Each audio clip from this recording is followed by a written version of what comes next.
The Wombats ask the musical question, is this what it feels like to feel like this? We find 2 out of the 3 Wombats, Tord and Dan, jet-lagged in Adelaide, but keen to reflect on a very busy year that found them with a #1 album, a world-conquering tour, and the biggest gig of their lives. So let's get into it. Ecstasy, tragedy, doom. I summon monsters to the back of your hotel. I think I might have arrived too soon. I hear the birds harmonize between your yells. Yeah, it's been a hell of a year. I mean, obviously, it's even more special coming off the back of the pandemic. Right. You know, to go from 2 years of no touring and no real activity, because we were just writing in the background, you know, to suddenly all systems go, touring the world, #1 album. But also, new things happening. You know, we're playing the biggest show that we've ever done in London. You know, like That's right, the O2 thing, right? Yeah. So it seems like it's kind of like, you know, we're coming back to do what we love, but we also like do it. It's even like, you know, gone up like a step since last time we did it. So that's been like mind blowing, and yeah, it's been such a good year, hasn't it? Really? Yeah. And let's face it, a lot of bands, when they get to be having been around for 15 years plus, they start to kind of lose momentum or lose their way a little bit. It doesn't feel like you guys are suffering from that at all. Do you think about that? Do you talk about that? I think every album that comes out, we put everything into it, and everything into the touring, and it's just kind of, I think all musicians have that sense of like, you never know how the next album's going to do. As you say, lots of bands' careers kind of like have dips and, you know, up and down kind of thing. And I guess, and we can't really control that anyway.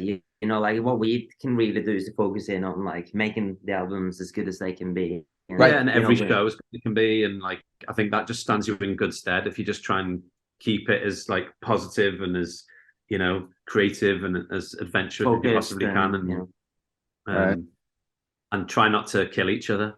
That's always a plus. I suppose it's best that there's only 3 of you, because one less. Usually the band 4 or 5, you got less chance of any kind of calamity like that taking place in the band. But there you go. Has it always been the idea of being a 3-piece? Is that the way you wanted it to be? Well, we started as a 4-piece. Oh, there you go.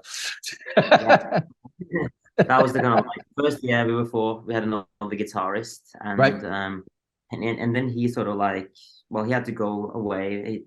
He was American, so he moved back. Well, yeah, that's a reason.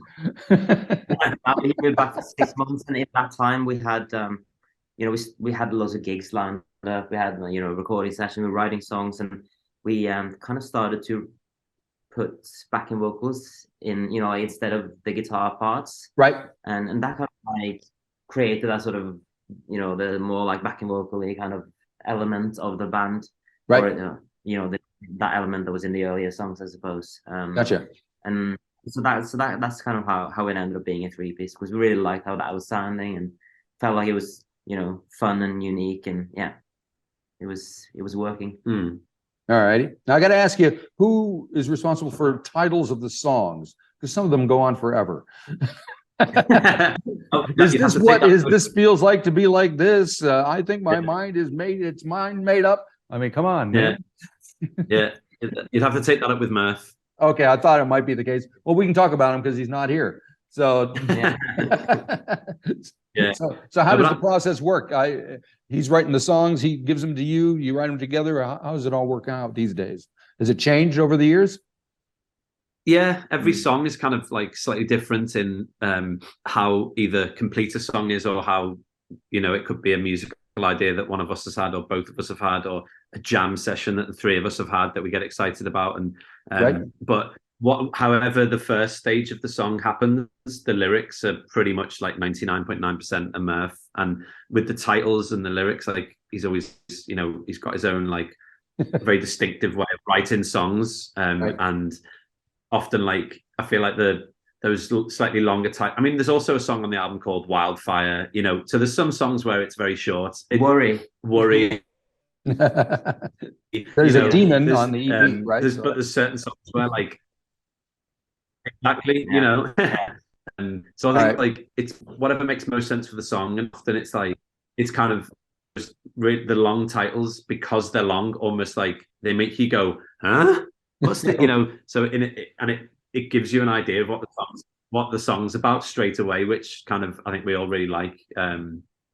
And it just keeps it interesting for us. It's like, what if we called the song this? And we're like, yeah, fucking definitely, 100%. All right. Yeah. So with the EP, my understanding is that you took the tracks and mixed it on your own in Norway. Why did that? If it's true, why did you choose to do it like that? It's not fully true. It was only one I song. know it. It was only one song. Which is the first kind of like song that I've mixed for the band. So that was good fun. It's the same old damage. But it's also the first song that it was like a demo that we'd done that I just like programmed the drums because there wasn't a drum kit in Murph's like sort of little studio. And then but we I think all of us felt like that song had something really worth like finishing off, and it was obviously in the sort of pandemic we went together.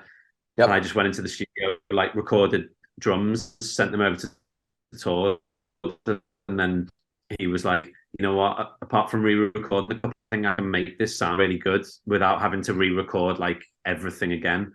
And when he sent it back, it was like, oh, that sounds amazing, like we don't need to do anything more, which doesn't happen very often, because like even when we go in with Mark Crew, like producer that we work with, we co-produce most things, and like a lot of the songs, like we have a starting point that we use as a template, and Mark's great with that. He doesn't necessarily he's like, I mean, we don't need to replace that piano, we don't need to replace that bit, we have a really strong idea usually of like, I want to do the drums again, and he's, I want to do the bass again, I'm not happy, I've changed a few notes here, and blah blah blah. And pretty hands-on, and it's great working with Mark in that sense, because he's totally cool with that.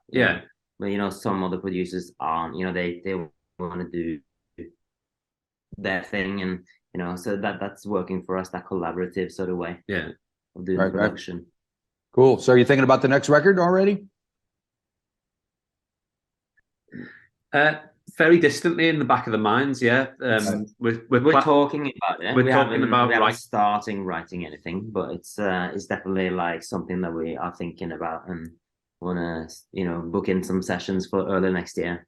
So when you're done with Australia, where do you head to next? Are you going home for the holidays, or are you working through? Yeah, home for the holidays. We've all got a bit of time off. And then we'll pick it back up in January.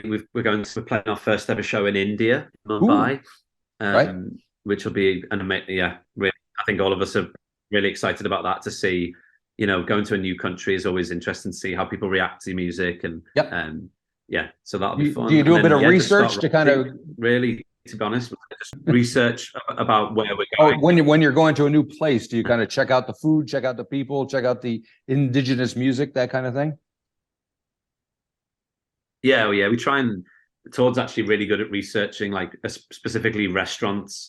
Right. So he'll spend ages like reading blogs and pretty obsessed with food, and like good coffee, or like wines, if it's good wine in the region or whatever. Obviously, like not in India probably, but and it's always like a big part of traveling, I think, whether it is with the band or just in life, really. Like food, I think, is the best way of like traveling and kind of like getting more of like a culture and a country and like what it's about. So that's always something that I'm looking for, and we all look for, really. We all really love that side of it. So we've got some friends and family who've been to Mumbai before as well, so I'm gonna hit them up. And my cousin actually lived there for 6 months. She was a dancer in Bollywood. Oh geez, so that's pretty I'm gonna cool. Be like I'll just be like, Maria, give me a list of places to visit. I've got 24 hours. We've got 2 days, a couple of days, so we made sure that we got like a little bit extra time to sort of sit, have a look around, and be tourists as well. It sounds like you guys are having a ball. We do, yeah. I mean, we try to, as much as we can, make the most of, like, you know, because, like, you know, to be able to come to those parts of the world, maybe wouldn't have ended up going there at all in a lifetime. There's, you know, only so many trips you can do. But obviously, when it is your job, then, you know, you go a lot more places. And obviously, I never thought I'd be going to Australia like 15 plus times in my life, you know. And I never, if you know, 17-year-old Dan told me now that, or no, if I told 17-year-old Dan that he would go and see the Deftones in a small theatre in Adelaide at some point, he wouldn't have believed him. Very cool. And we did that last night, and it's like, this is unbelievable. This is like our job, you know. What the hell? How are we doing this? Very lucky. Very lucky. Very lucky. Make some good choices. That's all right. Very good. All righty. Well, thanks for choosing to talk to me today. I appreciate it, because I can tell you kind of got a lot of stuff going on. So next time you're down to this part of the world, please come to New Zealand. We'd appreciate it. Yes. Yeah. Would love to. Thank you very much. See ya. Bye-bye. Cheers. All the best. Bye.